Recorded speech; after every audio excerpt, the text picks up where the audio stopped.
Buenos dias, all. RGT85 here. Hope everyone's having a good day. Yes, I will be covering the Microsoft Developer Direct later on today, but there's a couple stories that happened over the past day or so that I want to talk about as well, so you're getting two videos today. You're welcome. As a thank you gift to me, hit that subscribe button if you are new, but without any further ado, let's talk about what's going on in the world of video games, and we're going to start things off with two interesting games that have been revealed as coming to the Nintendo Switch. Now, the Switch is kind of on its way out. I think we're all under that sort of agreement, but we got two third-party games that were revealed. I don't know, I think they sound pretty interesting. So we have Hitman Blood Money Reprisal coming to the Nintendo Switch on January 25th for $30. This is, of course, coming to us from Feral Interactive. Feral Interactive did Alien Isolation, which was a really fantastic port on the Nintendo Switch.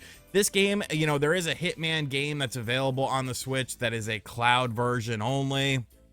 You know, it's cloud. I prefer native stuff, obviously, but this actually looks pretty decent. I'm not super familiar with this game. I know it came out on the 360, but it looks like classic Hitman stuff, so like I'm cool with that. You know, it could be something worth checking out. I think I might be getting a review copy of this game, and if I do, I'll probably do a video on it, and even if I don't, I might still pick it up. I'm a fan of Hitman games. I've never played this one as far as I can remember. Really, the only Hitman game I put a lot of time into was Hitman 2 on the GameCube. Shout outs to the GameCube. That was a great game, but a pretty cool looking game. And the other game we have to talk about is, I think, a bit more of a surprise, just because of the fact that it's a bit of a bigger budget title, something that came out on the PlayStation 4. I think it came out on the Xbox One as well, but this is Ace Combat 7 Skies Unknown. This appears to be a deluxe edition that will have any future DLC as well, and it has DLC that has been released. So this is a game, you know, it's a franchise that's been around forever, and, you know, it's a pretty graphically intensive franchise. Now, this appears to be a Switch-specific trailer. Some people have done the comparison stuff for this game versus like the PlayStation 4 version of the game, and there's some more artifacting around the wings and stuff like that. I know Bandai Namco is super weird about trailers, so we'll just kind of do little snippets here and there. You know, I think it looks good enough. I haven't played an Ace Combat game in a very long time, and there's like some crazy story. Like, there's a woman and like another woman, and she's like flying, and there's like drama and space and outer space. Like, bro, I remember when these were just like simplistic games, you know, during like the PS1 era, when it was called something else. I don't remember the name of it, but it had a different name in Japan. But I think this looks really cool. You know, I've heard people say really good things about this game. I've never played it. I'm sure it'll end up on Game Pass or something like right around the same time. Am a little bit worried about the frame rate. Like you see in this clip here, like, it looks a little choppy. Like, this is obviously a very CG driven thing, but like right there, you know, it looks a little bit choppy, but it's something, you know, it's interesting. I think you're going to start to see kind of more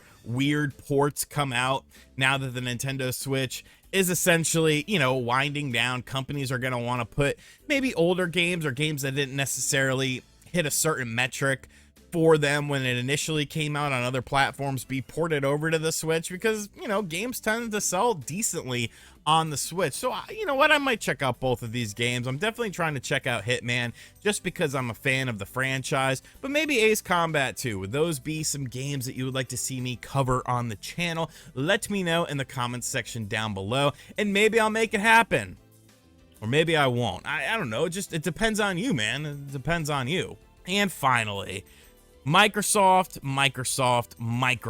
We've been talking about them. There obviously is the Developer Direct that's happening later on today that I will be covering, but there's been a lot of discourse and discussion around Microsoft right now because of the alleged moving games to other platforms topic. Now, people like to pull up old tweets and old quotes from Phil Spencer and stuff like that to show, you know, some disparaging things as far as this being a reality, but I think a lot of people are finally starting to understand that Microsoft is going to be venturing into putting more games on other platforms, not just games like Ori on the Switch, but stuff on the Nintendo Switch and stuff on the PlayStation 5 as well. Maybe games that you hadn't thought about. Of course, games like Hi-Fi Rush have been talked about a lot. Sea of Thieves have been talked about a lot. And it seems like this is a reality that's coming probably sooner rather than later, although a lot of Xbox fans are in denial about this. I am the king of Xbox YouTube, and I keep it real. Well, we have yet another inclination to show that Microsoft is definitely doubling down on this, and this isn't something that's just being talked about willy-nilly. It's something that's going to be a reality, because during Microsoft's recent annual shareholders meeting, which nobody really picked up on this as far as I could tell, except for Tweaktown, who ended up doing or Twisted Voxel, excuse me, giving credit to the wrong people. Twisted Voxel, Muhammad Ali Bari, did this little write-up yesterday about this, because this event actually took place during December, but like I said, it was a virtual shareholders meeting. So unless you watch that virtual shareholders meeting, nobody was talking about what was said in here. But the CEO, Satya Nadella, I hope I'm saying that right, confirmed the company's plan to release Xbox first-party games across all platforms, including PlayStation and Nintendo consoles. He stated this in response to a question regarding the health and future of Xbox. You can see Sadaya there. Nadella said that Microsoft is very, very excited about everything that's going on in gaming, especially with the closing of Activision Blizzard King acquisition. According to him, the software giant now has the ability to do what it always set out to do, which is to build great games and deliver them to players across all platforms, which includes Xbox and consoles, the PC, and now even mobile gaming. So, you know, this is something that, like, people have been trying, you know, Xbox fans have been trying to fight against this, and you could pull up all the old Phil Spencer quotes you want, or Sarah Bond quotes you want, but when the CEO of Microsoft, not just Xbox, Microsoft is saying this, like, you kind of got to put some stock into this. You kind of got to realize that, you know, is Microsoft going to go the way of Sega? I don't think so initially.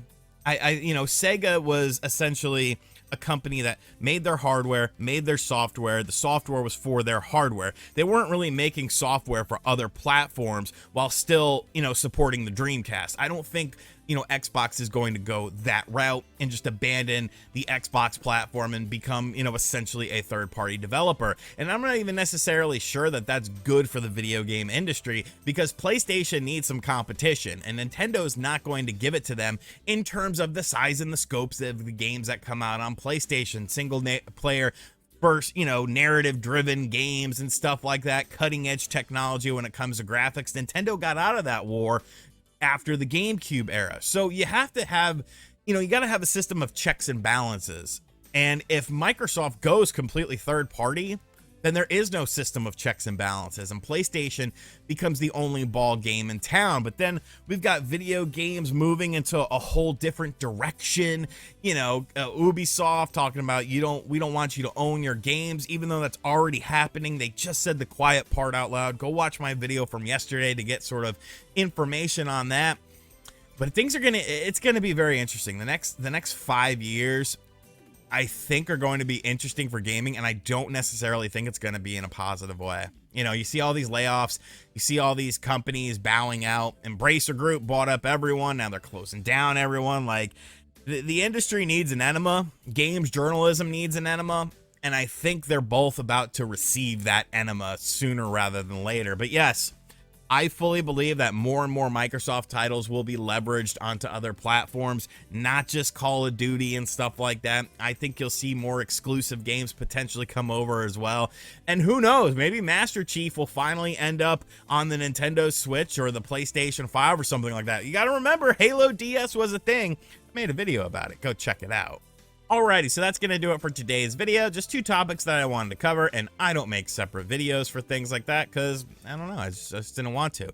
Let me know what you're thinking about this. Do either of those Nintendo Switch games interest you? What do you think about Xbox pretty much doubling down on moving their games to other platforms? And as always, guys, thank you for checking out this video. If you are new to the channel, hit that subscribe button. I'll be back later today to cover the Xbox Developer Direct. I think Indiana Jones is going to be there, and I swear to Christ, if it is a first-person game. Stop it. It needs to be third person. Quote me on that. I don't care if it's the most amazing thing in the freaking world. It needs to be a third person game. All the good Indiana Jones games, like the Staff Kings on the Wii, that was a good game, and an Infernal Machine on the N64, they were third person games. Third person. And as always, I'll catch you guys on the next video. Later.